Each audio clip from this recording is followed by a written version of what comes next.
Hi friends, ఈరోజు నైట్కి అయితే నేను ఇదిగోండి సింపుల్గా పలవ రైస్ అయితే చేశానండి. కొంచెం ఇంట్లో బాస్మతి రైస్ ఉంటే చేశాను. నా దగ్గర ఉన్న ఐటమ్స్తోనే చేశాను. ఇదిగోండి ఎంత చక్కగా పొడి పొడిలాడుతూ మెతిక్కి అంటుకోకుండా ఎంత నీట్గా వచ్చిందో చూసారా.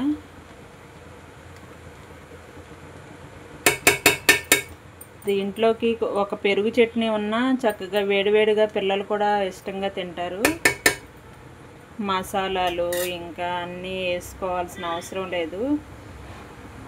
నేను కూరగాయలు కూడా క్యారెట్, టమాటో, ఆలుగడ్డ ఉంటే వేసాను అంతే, ఇంకా ఏమీ వేయలేదు. ఉల్లిపాయ పచ్చిమిర్చి కామనే కదా, ఇవి మాత్రమే వేసాను. హోల్ గరం మసాలా మామూలుగానే వేస్తాం కదా, వీటితో సింపుల్గా చేసేసానండి. దీంట్లో కాంబినేషన్ ఏం చేశానంటే కర్రీ ఇప్పుడు నాన్ స్టిక్ది చూసారు కదా, మందంగా ఉంటుంది, మూత కూడా గాలి పోదనమాట, చాలా బాగుంటుంది. దీంట్లోకి కాంబినేషను నాటుకోడి కర్రీ అండి, నాటుకోడి చికెన్.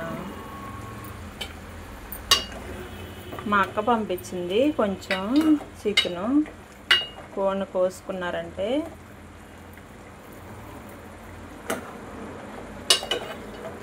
ఇంకా సర్లే అది కర్రీ దీంట్లోకి అయితే బాగుంటుంది కదా అని చెప్పి, కొంచెమే కదా అని చెప్పి వండేసాను. ఇదేనండి మా నైట్ స్పెషల్ ఈరోజు.